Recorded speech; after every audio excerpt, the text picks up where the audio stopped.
여러분 옆에 있는 분들과 인사 한번 하고 시작합시다. 잘 오셨습니다. 축복합니다. 사랑합니다. 서로 인사하시고요. 제가 잘 아는 목사님이 지난번에 몸이 많이 안 좋으셔서 이 뇌에 있는 혈관이 갑자기 부풀어 올라서 병원에 입원을 했다고 이렇게 한번 했습니다. 근데 그것 때문에 이제 조영수를 이제 몇 번을 했는데 그 조영수를 한 게 또 잘못돼서 또 입원을 하셨어요. 혈관이 여기 어디에서 터진 거예요. 조영수를 하다가 그게 이제 무리가 좀 됐었던 모양이에요. 그래 이제 그때도 제가 신방을 했고 이번에도 또 이제 신방을 했어요. 그랬더니 저를 4층에 있는 휴게실 바깥에 그쪽으로 이렇게 데리고 가더라고요. 그러면서 그 짧은 시간인데 이제 본인이 어렵게 지금 처하고 있는 상황 들어보니까 뭐냐면 부부 문제예요. 그 누구한테도 이야기할 수 없는. 그래 결론은 뭐냐면은 이렇게 해서 저렇게 해서 자기를 자꾸 무시하고 안 좋게 얘기하고 결혼하기 전에는 그렇지 않았는데 점점점 이게 역전이 되고 그러면서 하나에서부터 열까지 이제는 다 마음에 안 들고 뭐 그런 이야기를 해요. 그러면 제가 그랬어요. 이혼하시라고. 그 정도인데 이혼해야 되지 않냐고. 그랬더니 이분이 뭐라고 얘기하느냐 하면은 그래도 그 사람은 보기 드물게 부지런하고 정직하대요. 자기를 무시하고 이러이러한 단점을 10가지를 넘게 이야기하더니 그 장점 하나를 이야기해. 그것 때문에 이 단점이 덮여나간다. 이런 이야기였습니다.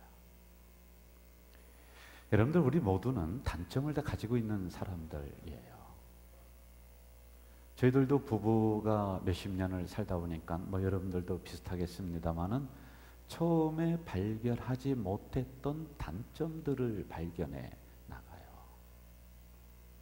처음에는 그게 안 보였죠. 그런데 살다 보니까 이런저런 단점들이 서로가 발견되어집니다. 그럼 빨리 이혼하고 또 좋은 사람 만나서 이렇게 살아야 되는데 사실은 그게 아니라 그렇게 단점들이 안 좋은 점들이 많이 있지만은 또 보면은 정직하고 부지런하고 열심히고 그래서 이러한 장점이 한두 가지가 있단 말이에요. 좋은 점이. 그런데 이 좋은 점이 10가지의 단점을 덮고도 남는다 라고 하는 것입니다. 여러분들이 지금까지 살아오시면서 완벽한 인간을 만나셨나요? 어떻습니까? 자기가 완벽하다고 생각되는 그 즉시 그 사람이 들어간 자리에는 불협화음이 일어날 거예요. 본인이 스스로 생각하면서 여러분들을 스스로 어떻게 평가를 하고 있으세요? 나는 단점이 하나도 없는 완벽한 존재이다. 여러분, 그렇게 생각하는 즉시 그 사람에게는 은혜가 임하는 것이 아니라 교만이 임하는 거예요. 우리 인간은 모두가 불완전한 존재입니다. 지금 제가 서두에 말씀드린 이 내용이 오늘 본문을 이루고 있는 배경입니다. 여러분, 다윗은 대단한 인물이었다라고 우리가 계속해서 시편을 보면서 다윗에 대해서 많이 이야기를 합니다. 하나님이 칭찬할 만한 사람이었고 왕의 기준이었고 거의 완벽한 존재였단 말이에요. 그런데 오늘 본문이 나온 배경은 이런 다윗도 넘어졌다, 쓰러졌다, 죄를 지었다. 그것도 여러분 살인죄와 간음죄 두 가지를 짓는 거예요. 자기의 충직한 부하인 우리아라고 하는 장군을 살인의 현장으로 내모는 이러한 죄를 짓고요. 또 하나는 그 부인을 자기가 갈취하는. 여러분, 요즘 같은 세상에 만약에 이런 일이 있었다 그러면 한 방에 끝나는 거예요. 비인간적인 죄를 짓습니다.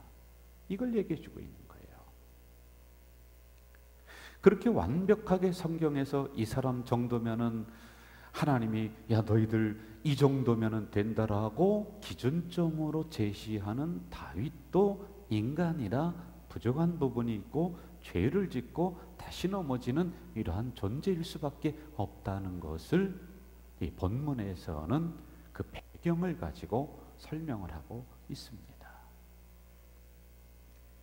여러분, 저에게 누군가가 와서 목사님, 제가 가장 그 단점이 여러 가지가 있지만은 단점 중에 하나가 뭐냐면, 누군가가 와서 제 설교를 가지고 목사님 설교가 이렇고 이렇고 이렇고 저렇고 저렇고 저렇고 이렇게 만약에 제 앞에서 여러분들이 한다면은 제가 사실은 겉으로는 예 그렇습니까 하고 하지만 속으로는 굉장히 기분이 나쁠 거예요. 왜냐하면 나를 그 지적을 하는 그런 부분들이기 때문에, 그것도 나보다 위에 있는 선생님이 지적을 하면 제가 잘 받아들이고 하겠습니다만, 여러분들이 설교할 때마다 그렇게 한다 그러면 나는 설교 못 할 거예요. 그런데 그런 분이 지금 하나도 없으니까 참 감사한 거예요. 그러니까 그 사람이 가지고 있는 단점을, 부족한 부분을 딱 지적을 한다 그러면 인간은요 잘 못 받아들여요. 저도 목사인데도 그거 잘 받아들여야 되는데 못 받아들이거든요. 힘들거든요, 이 부분이요. 여러분, 지금 다윗은 왕이라고 하는 위치입니다. 누군가 와서 당신은 이런 죄를 지었습니다, 당신은 이러한 범행을 했습니다, 이렇게 지적을 한다면 이 다윗은요 왕이라는 위치에서 부하가 그걸 지적을 한다 그러면은 두 가지의 처신이 일어날 수 있어요. 하나는 무마시키는 거예요. 없애버리는 거예요. 그렇게 지적하는 그놈 싹 죽이면은 딱 끝나요. 그렇죠? 이걸 받아들인다는 게 굉장히 어려워요. 성숙된 인격이 돼야지만이 다른 사람이 지적하는 걸 잘 받아들이는 거예요. 그런데 저도 이게 잘 안 되는 거예요. 나단이라고 하는 선지자가 와서 이것에 대해서 다윗을 향해 지적을 합니다. 당신이 이러한 범행을 했습니다, 이러한 죄를 지었습니다, 그러므로 하나님 앞에 이렇게 회개해야 됩니다라고 지금 지적을 하고 있는 그 다음 상황에 1절부터 이게 쭉 펼쳐지고 있는 거죠. 여러분, 누군가가 여러분의 단점을 혹시 지적을 했을 때 그렇게 쉽게 지적하는 분들도 없을 거예요. 아마 생각하고 또 생각하고 그러면서 이야기를 했을 것 같아요. 그럴 때 한번 자신을 돌아보는 그런 성도가 되면 좋을 것 같아요. 자, 여러분, 우리 본문으로 한번 들어가 봅시다. 1절 같이 읽어볼까요? 1절입니다. 같이 읽어봅시다. 시작. 하나님이여, 주의 인자를 따라 내게 은혜를 베푸시며 주의 많은 긍휼을 따라 내 죄악을 지워 주소서. 요 앞에 1절 앞에 뭐가 있었냐면 나단 선지자가 당신이 이러이러한 죄를 지었습니다라고 딱 지적을 하는 거예요. 여러분, 나단 선지자와 다윗은 차원이 달라요. 다윗은 충분히 그걸 덮고 넘어갈 수 있는 위치에 있습니다. 그런데 그의 말씀에 따른 지적을 아멘으로 잘 받아들이며 자기를 지금 하나님 앞에 다 드러내놓고 있는 상황이 1절부터 펼쳐지고 있죠. 여러분, 어떻게 기도합니까? 하나님이여, 주의 인자를 따라 내게 은혜를 베푸시며. 뭐죠? 여러분, 기도할 때 나의 의라든지 공의라든지 이것을 기준으로 기도하면은 우리가 하나님 앞에 받아야 될 게 하나도 없어요. 하나님, 나를 긍휼히 여겨주세요, 불쌍히 여겨주세요, 그거거든요. 하나님, 내가 이만큼 했고 내가 업적이 이렇고 내가 치적이 이렇고 내가 그래도 이렇게 나라를 잘 드스렸고 그러므로 이 죄를 없애주시고 그러므로 이것을 나에게 주셔야 되지 않습니까? 라고 하는 것은 마치 여러분의 자녀가 어느 날 여러분들에게 와서 엄마 아빠, 내가 엄마 아빠에게 순종하고 이렇게 했었던 계산서예요. 그러면서 계산서를 우리 앞에 내미는 것과 똑같아요. 그러니까 엄마가 볼 때는 가짜는 거죠. 심부름 해준 값 얼마, 아침에 아빠 구두 닦아준 값 얼마, 이거 보면서 가짜는 거죠. 그거보다 1000배 만배 부모는 더 크게 이 자녀를 위해서 베풀어 줬잖아요. 돈으로 환산할 수 있는 게 아니잖아요. 똑같은 겁니다. 그러므로 다윗은 하나님의 말씀에 의한 지적을 받고는 그 다음에 엎드려서 하나님 불쌍히 여겨주세요. 나라를 내가 이만큼 안정시켰습니다. 백성을 이만큼 내가 부흥하게 했습니다. 그리고 하나님 뜻대로 이 나라를 이렇게 내가 세워나갔습니다라고 하는 그곳에 자기의 기준점을 두는 것이 아니라 하나님 나를 불쌍히 여겨주세요라고 하는 이곳에 포인트를 두고 있는 거예요. 자, 그 다음에 한번 좀 보세요. 1절, 긍휼을 따라 내 죄악을 지워주소서. 긍휼을 따라 내 죄악을 지워주소서, 이렇게 나옵니다. 여러분, 지워달라고 하는 것은 도말, 말소 이거거든요. 범죄자들의 기록은 국가 무슨 경찰청이라든지 거기에 다 남아 있습니다. 다 기록이 돼 있어요. 그런데 가벼운 범죄는 어느 시점에 가서는 그 사람의 범죄 경력을 싹 도말해주고 지워주는 그런 때가 있습니다. 뭐 큰 경력은 그런 범죄는 그렇지 않습니다만은 그게 있습니다. 웬만하면은 어딘가에 흔적을 남겨두는 거예요. 우리 여러분들이 벌금을 내도요, 이게 다 흔적에 남아 있어요. 그런데 어느 시점에 이걸 싹 지워주는 그런 게 하나 있단 말이에요. 바로 이거예요. 하나님의 긍휼 앞에 호소를 하며 하나님, 내가 이러한 죄를 지었는데 이러한 흔적을 없애 주시옵소서라고 하나님 앞에 간구를 하고 있습니다. 여러분, 기억하셔야 될 부분이 이 안에 있습니다.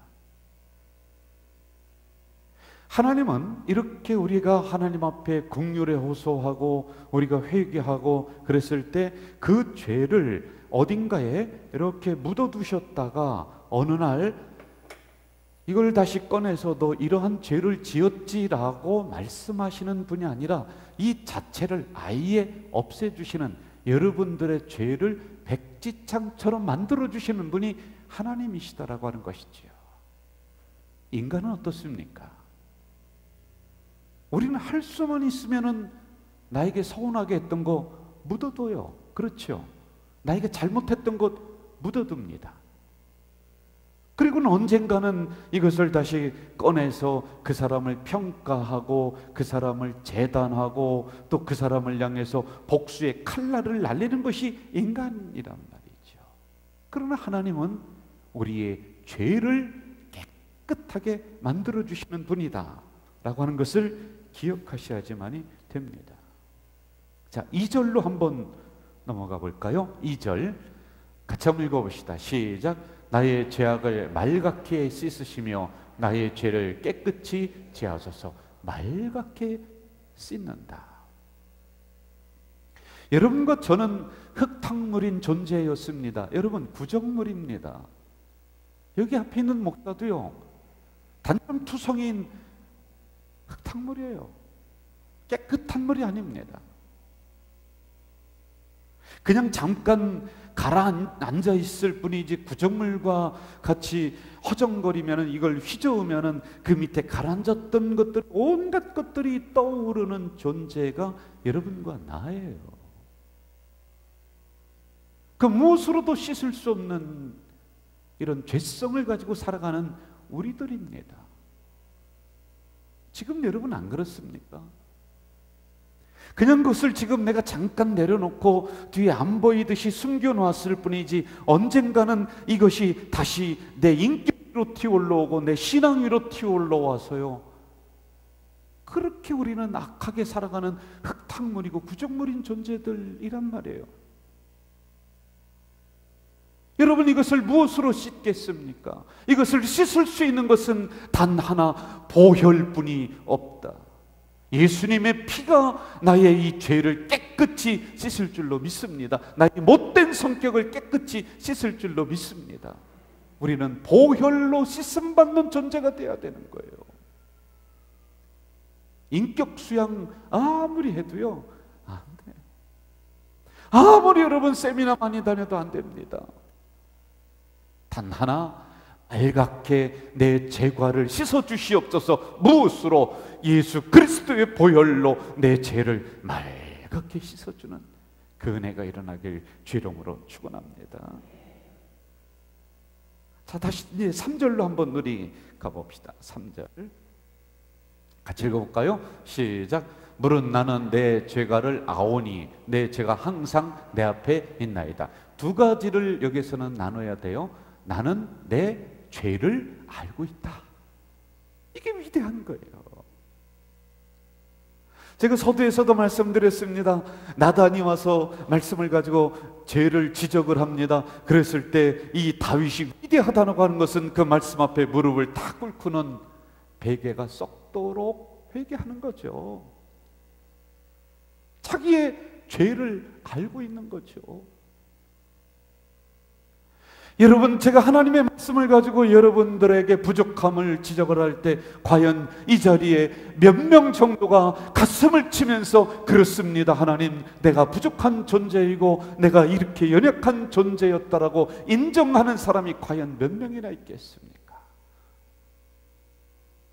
저도 제 설교 이렇습니다 저렇습니다 하면은 그거 하나 못 받아들이고, 저기 서울에 계신 제가 전에도 얘기했습니다마는 이성희 목사님이라고 하는 분이 있는데 어떤 분이 나가면서 편지를 주더라는 거예요. 그래서 야, 이게 뭔가 다 인사하고서 방에 들어와서 탁 펴보니까 야, 그것도 설교라고 하냐? 이거 누군지 찾고 싶은 거야. 어떤 놈이냐고요. 제 친구 목사는요, 감리교 목사님인데 지금은 서산 그쪽 시골로다가 가 계세요. 전에는 안산인가 어디 계셨어요. 제가 몇 번을 갔죠. 아주 친해서요. 그런데 어느 날 그 장로님과 안수 집사님들 이렇게 모여서 본인에게 편지를 가져온 것을 보여주는 거예요. 목사님이 고쳐야 될 것. 그러면서 쫙 써서 가져왔는데 이거 보라고. 내가 이거 보고 안 뒤집어지겠냐고. 아주 속상해서. 그런데 여러분, 실제적으로 그런 것을 통해서 자기의 존재를 확인하고 인정해야지 큰 사람이에요. 제가 여러분들 앞에 부족하면 부족합니다라고 고개 숙일 줄 알아야 되고, 그렇다면 여러분들도 하나님의 말씀이 내려왔을 때 그렇습니다라고 하는 아멘의 인정이 있느냐는 거예요. 여러분, 왜 말씀을 튕겨냅니까? 어떻게 하나님의 말씀이 여러분들 기분에 맞춰야 되고 여러분들 머리에 맞춰야 됩니까? 여러분들이 하나님 말씀에 맞춰야죠. 어떻게 내 상식에 하나님의 말씀을 맞추려고 그럽니까? 이건 안 되는 거예요. 자기의 죄과를 인정하는 것, 대단한 거예요. 자, 그 다음에 보세요. 그 다음에 보면은 내 죄가 어떻게 해요? 항상 내 앞에 있나이다. 여러분, 여기서 우리가 두 가지를 알아야 됩니다. 언제든지 여러분과 저는 죄를 지을 수 있는 존재다. 어떻게 권사님이 저럴 수가 있냐? 아니, 권사님이 그럴 수 있는 존재라니. 아니, 어떻게 장로님이 그럴 수 있냐? 그럴 수 있는 존재라니까요. 아니, 어떻게 목사님이 저럴 수 있냐? 아니, 목사도 그럴 수 있는 존재라니까요. 인간 모두는 죄 앞에서 넘어질 수 있는 존재예요. 누가 자신하겠습니까? 이걸 알아야 되는 거예요. 섰고 하는 그 즉시 넘어질까 조심해야 되는 거예요. 그리고 또 하나는 사단이 적극적으로 우리가 가는 길목에서 덫을 놓고 기다린다, 이 뜻이 있는 거예요. 여러분, 죄가 항상 내 앞에 있다는 것은요, 기다리고 있다는 거예요. 그래서 여러분을 올무에 빠지게 만들고 넘어지게 만드는, 조심하셔야 됩니다. 자, 더 나아가서 시편 기자는 우리를 이렇게 진단하고 있습니다. 5절로 가봅시다. 5절 같이 한번 읽어볼까요? 시작. 내가 죄악 중에서 출생하였으며 어머니가 죄 중에서 나를 잉태하였나이다. 이거예요. 모든 인간은 죄인이다라는 것이죠. 여러분, 우리는요, 두 가지 죄가 있습니다. 하나는 원죄가 있습니다. 누구든지 죄 중에 있습니다. 벗어날 사람이 없습니다. 그리고 또 하나는 자범죄가 있는 거예요. 살아가면서 죄가 있는 거예요. 다윗은 자신의 처지를 알고 상황을 압니다. 충분히 자신을 정죄하는, 그리고 지적하는 그 나단을 처리할 수 있었지만은 그는 눈가림뿐이 안 된다. 그래서 가장 중요한 것은 지금도 하나님이 보고 계시다. 나는 지금도 하나님 앞에 서 있다. 이게 코람데오라는 거예요. 코람데오. 같이 해볼까요? 코람데오. 코람데오. 하나님이 보고 있다는 거예요. 하나님 앞에 서 있다는 거예요. 하나님이 듣고 있다는 거예요. 얼마 전, 한참 전에 이동원 목사님이라고 하는 분이 저 북한을 가시게 되었대요. 근데 가기 전에 안기부에서 불러서 이제 훈련을 한대요. 주의사항을 준답니다. 이러이러함으로 조심하셔야 됩니다. 그 중에 하나가 뭐였냐면, 호텔 방마다 다 도청 장치가 되어 있고, 그리고 그 몰래 카메라 같은 것을 이렇게 해서 다 보고 있습니다. 이제 이야기를 해준 거예요. 이게 설마 그렇게 하고 이제 북한에 가서 호텔에 딱 들어갔는데 그 이야기가 딱 생각나더래요. 야, 지금 내가 말하는 걸 도청에서 듣고 있고 또 몰래 카메라가 어딘가에서 이렇게 있어서 보고 있구나. 그러니까요, 잠을 잘 때 이 속옷 차림으로 자지를 못하겠더라는 거예요. 왜? 야, 지금 어딘가에서 나를 지금 보고 있다. 그러니까 옷 입고 자게 되더라는 거예요. 그리고 말도 함부로 못하겠더래요. 같이 동료가 있는데도요, 다른 말을 못하고 조용히 있는 거예요. 여러분, 코람데오라고 하는 것은 자신의 삶이 언제나 하나님 시선 아래 있음을 의식하는 거예요. 하나님이 지금도 내가 말하고 있는 것을 듣고 있다는 것입니다. 나는 지금 하나님 앞에 서 있다는 자세입니다. 이게 바로 5절 다윗이 가지고 있었던 신앙입니다. 여러분, 이거를 놓치는 즉시 인간은 죄로 침몰하게 되어 있습니다. 죄의 특성은 침투성, 파괴성, 전염성. 그러므로 이것을 해결하지 못하면은 우리는 언젠가는 다 넘어지는 존재. 그렇기 때문에 지금 나단을 통해 하나님은 다윗 인생 속으로 들어오셔서 그를 다시 리모델링하고 있는 것이죠. 여러분, 어떻게 우리는 해야 될까요? 요한일서 1장 9절 한번 볼까요? 같이 읽어봅시다. 시작. 만일 우리가 우리 죄를 자백하면 그는 미쁘시고 의로우사 우리 죄를 사하시며 우리를 모든 불의에서 깨끗하게 하실 것이요. 죄를 자백하면 회개라고 합니다.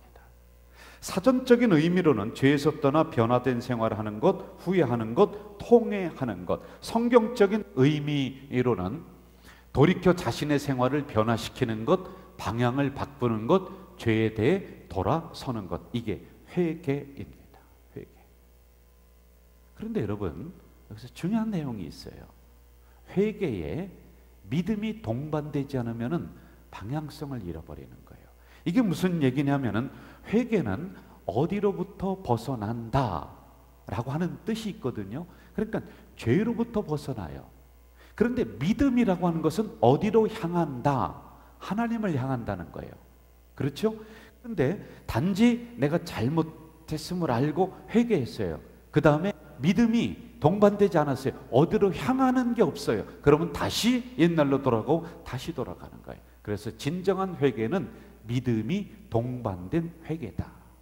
한번 따라 볼까요? 진정한 회개는 믿음이 동반된 회개다. 꼭 기억하시기 바라요. 믿음이 동반된 회개입니다. 두 가지 회개가 있죠. 단지 죄를 알고 뉘우치는 것, 이거는 구원에 이르지 못하는 회개입니다. 구원에 이르는 회개. 구원에 이르지 못하는 회개. 요거 잘못 썼네요. 단지 죄를 알고 뉘우침의 시작은 사람의 의지력, 구원에 이르지 못하는, 이르는 회개가 맞네. 꽈놔서 그렇지. 구원에 이르는 회개가 아니다. 맞죠? 자, 또 하나 더 봅시다. 이건 구원에 이르는 회개입니다. 죄인임을 알고 느끼고 돌아선다. 성령의 감동, 하나님께로 향하는 것. 이게 이제 믿음이에요. 그러면 이런 회개는 구원에 이르는 회개다. 같이 한번 해볼까요? 시작. 죄인임을 알고 느끼고 돌아섬, 성령의 감동, 하나님께로 향하는 것, 구원에 이르는 회개이다 라는 것입니다. 그래서 참된 회개는 세 가지가 있어야지만 됩니다. 한번 볼까요? 지각. 죄인임을 아는 것. 감정, 고통, 슬픔을 느끼는 것. 의지, 마음의 변화, 다시는 죄를 범하지 않는다는 결단. 한번 이거 같이 읽어봅시다. 지각, 시작. 지각, 죄인임을 아는 것. 감정, 고통과 슬픔을 느끼는 것. 잘못임을 느끼는 것. 의지, 마음의 변화, 다시는 죄를 범하지 않는다는 결단. 한 번만 더 해봅시다. 옆 사람이랑 시작. 지각, 죄인임을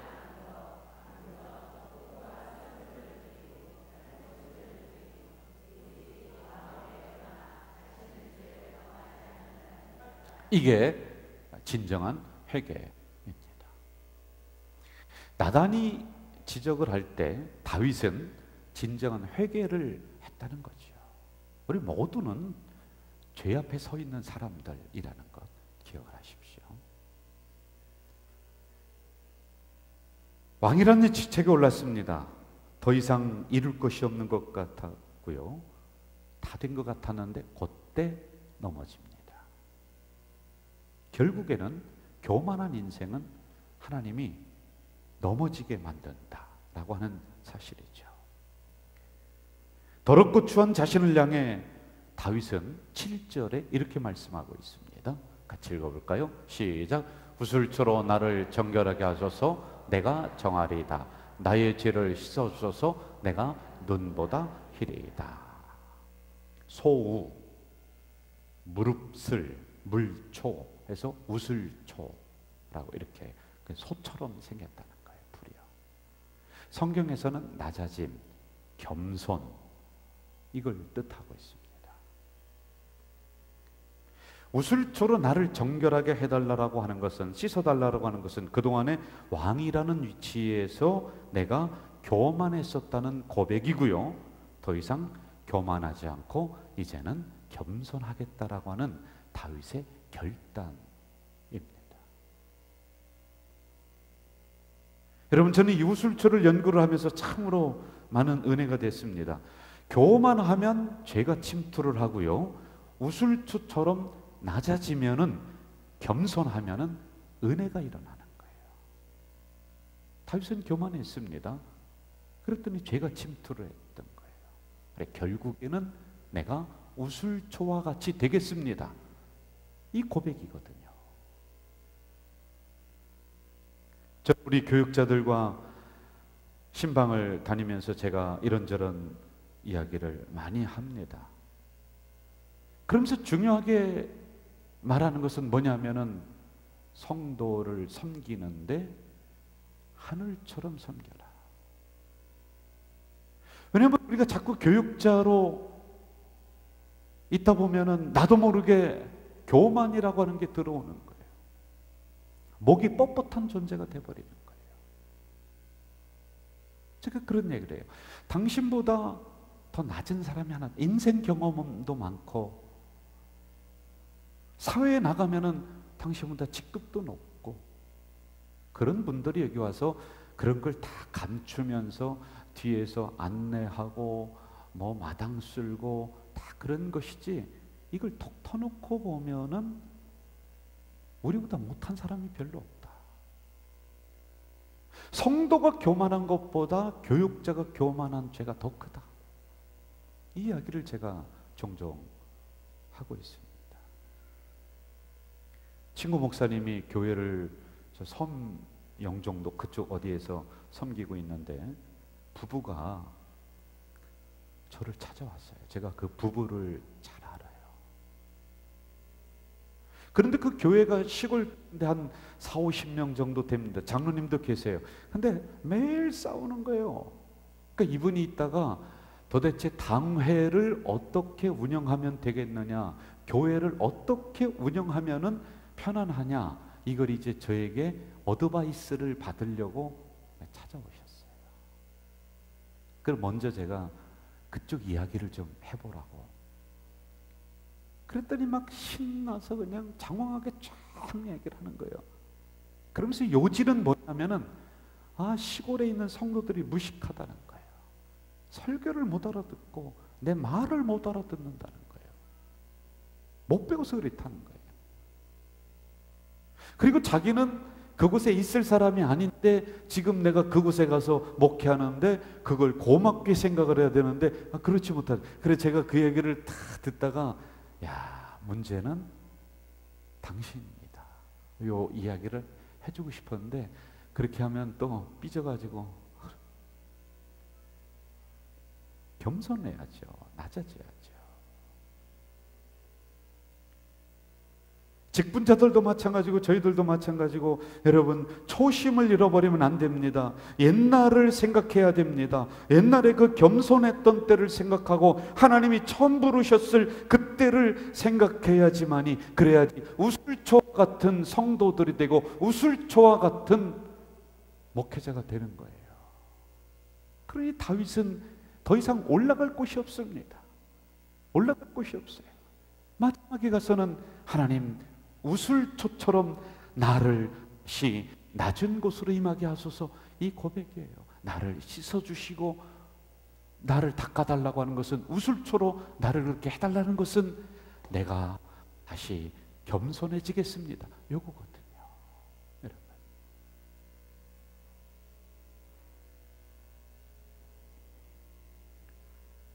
교만을 이렇게 말하고 있습니다.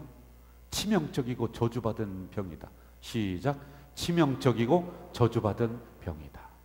교만은 그런 거예요. 다윗이 더 이상 올라갈 곳이 없으니까 죄가 침투해서 그를 쓰러뜨리게 만들잖아요. 그러니 하나님이 통해서 그 죄를 지적하고 깨닫고는 다시 우슬초로 나를 정결하게 하옵소서, 나를 주시옵소서, 내가 우슬초와 같은 존재가 되겠습니다, 낮아지겠습니다, 겸손하게 되겠습니다 라고 하는 이 고백. 저는 이 고백이 오늘 우리 공동체의 고백이 되기를 주의 이름으로 부탁을 드립니다. 우리 7절을 다시 봅시다. 7절. 7절을 띄워주실까요? 7절. 방송실. 자, 같이 읽어봅시다. 시작. 우슬초로 나를 정결하게 하소서, 내가 정하리이다. 나의 죄를 씻어주소서, 내가 눈보다 희리이다. 우슬초는 4가지 특징이 있습니다. 첫째, 우슬초는 눈에 띄는 아름다움이 없다. 다윗은 옛날에 아름다움으로 치장했습니다. 그랬더니 어느 순간에 하나님이 나타나지 않고 다윗이 나타납니다. 다시 그는 우슬초와 같이 쪄서 하나님을 올려드리는 신앙이 된 것이죠. 이사야 53장 2절에 보면은 연한 순 같고 마른 땅에서 나온 뿌리 같아서 고운 모양도 없고 풍채도 없은즉 우리가 보기에 흠모할 만한 아름다운 것이 없도다. 누가? 예수님이 그랬다는 거예요. 그냥 우슬초처럼 예수님이 이름 없는 곳으로 오셨고 말구유로 오셨고 자랑할 만한 풍채를 가지고 오신 게 아니었습니다. 그렇다면은 여러분, 우리가 뭐 자랑할 게 뭐가 있어요? 우슬초처럼 우리도 낮아져야 돼요. 눈에 띄면 안 되는 거예요. 특별하게 사람들에게 나타나지 못해도 여러분들 살아가는 그 현장에서 작은 예수가 되어서 정말 나는 나 자리고 하나님만이 나타나는 그러한 우슬초와 같은 신앙이 되시길 주의 이름으로 부탁을 드립니다. 두 번째 우슬초는 겸손하게 주변과 조화를 이루는 식물이다. 조화가 잘 됩니다. 식물원을 담당하는 박경선이라고 하는 분은 우슬초는 겸손과 회개를 나타낸다. 영적 질병에 걸린 우리를 돌아보게 한다. 이렇게 말을 하고 있어요. 우슬초를 보면서요. 여러분, 예수님은 죄인들에게도 들어가셔서 그들과 함께 밥을 먹으시면서 그들과 조화를 이루어 가셨잖아요. 그런데 우리가 뭐 특별하다고요? 우리가 뭐 잘났다고요? 오늘의 우리 목회자들도 아니 우리가 뭐 입이 뭐 고급입니까? 왜 같이 섞여서 왜 못 먹어요? 그곳에 들어가면은 우리가 뭐 먼지 묻습니까? 아니면 때 탑니까? 그렇지 않죠. 조화를 이루는 우리 성도들 그리고 교육자들 교회가 돼야 되죠.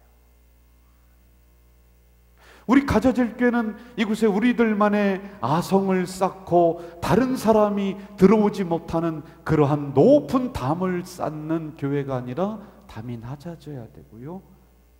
누구든지 들어와서 조화를 이루어내는 그런 곳이 돼야 되죠. 우리 성도들도 마찬가지 아닙니까? 더 솔직히 얘기하면요, 세상 사람들과 조화를 이루기 전에 우리들끼리 조화 이루어야죠. 이것도 못 이루면서 뭘 우리가 하겠다는 거예요. 저는 우슬초처럼 그 어디에 들어가도 조화를 이루어내는 우리 성도들 되시기를 주의 이름으로 축원합니다. 이게 우슬초의 신앙이에요. 자, 세 번째 우슬초는 향을 내는 재료로 사용을 했다. 향을 냅니다. 그래서 실제적으로 이 우슬초를 베어서 말려서 이걸 태움으로 부정한 것들을 물리치는 향 재료로 이걸 사용을 했고요. 그리고 문둥병이라든지 이러한 병에 걸린 사람은 못 들어오게 했거든요. 이 향 연기로 그 사람을 씻어주는 역할을 우슬초가 했습니다.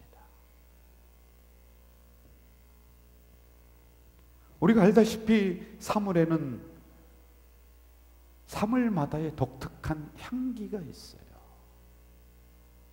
짐승도 똑같아요. 사람도 똑같아요. 사람의 향기가 있어요. 어디에서 나와요? 인격에서 나오는 거예요. 신앙에서 나오는 거예요. 말에서 나오는 거예요. 아무리 좋은 향수를 쓴다고 해도 그게 커버되지가 않습니다. 여러분, 냄새에는 향기에는 두 가지가 있죠. 하나는 진짜 향기, 그러니까 모든 사람을 이롭게 하는 향기, 냄새에는 이게 있습니다. 그래서 그 사람 만나면 기분이 좋고요, 그 사람과 이야기하면은 아주 마음이 즐겁습니다. 또 하나는 악취입니다. 불쾌한 거예요. 여러분, 현대의학에서는 이렇게 얘기해요. 사람이 나쁜 마음을 가졌을 때는 자기 몸에서 악취가 난다. 좋은 마음, 건강한 생각을 할 때는 사람 몸에서 향기가 난다. 이렇게 얘기를 하고 있습니다. 즉 우리는 어떤가요? 여러분, 이걸 우리가 적용으로 지금 7절을 보고 있는 거예요. 우리 옛날에 사망의 냄새, 독한 냄새 풍기던 우리들 아니었어요? 그런데 예수 그리스도로 말미암아 그리스도의 향기를 바라는 여러분들로 만들어졌는데 지금은 어떻냐는 거예요. 지금은 악취가 납니까? 아니면 사람을 이롭게 하는 향기가 나고 있나요? 지금은 어떠냐는 거예요. 여러분들의 말 속에서, 여러분들의 인격 속에서, 여러분들의 신앙 속에서 과연 어떤 냄새가 납니까? 우리 교회는 이 지역에 어떤 향기를 풍기고 있나요? 이걸 한번 생각을 해야 됩니다. 네 번째, 우슬초는 독을 제거한다. 실제적으로 이 특징이 있어요. 뭐를 제거한다? 독을 제거합니다. 항균 작용이 있기 때문에 거룩한 성전을 청소하는데 이 우슬초를 사용을 했다라고 합니다. 지금 여러분, 제가 묻습니다. 여러분은 구원받은 하나님의 자녀인 줄 믿습니다. 우리는 구별된 하나님의 거룩한 공동체인 줄 믿습니다. 아멘. 그런데 우리가 이 정도뿐이 안 되는데요. 이렇게 구원받은 사람들이 모이고 거룩한 장소에 모였다 하는 우리들도 이 정도뿐이 안 돼요. 우리들 안에서도 독소가 막 일어나고 나가잖아요. 사람을 죽이잖아요. 우슬초 같은 성도가 되어서 독을 제거해야 되는데 그렇지 못하잖아요. 그래서 다윗은 이것을 알고 하나님, 우슬초로 나를 정결하게 하셔서 내가 우슬초와 같은 사람이 되게 하옵소서, 이 고백을 하는 거예요.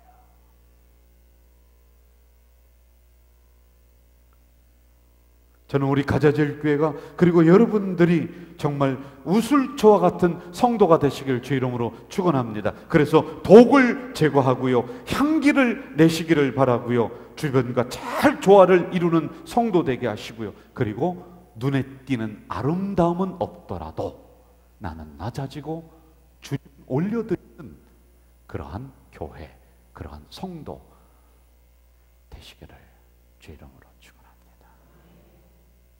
그래서 다윗을 하나님이 앞세웠듯이, 보장해 주셨듯이 다윗과 같은 인물이 바로 여러분 되시기를 주 이름으로 축원합니다. 여러분, 이 시간에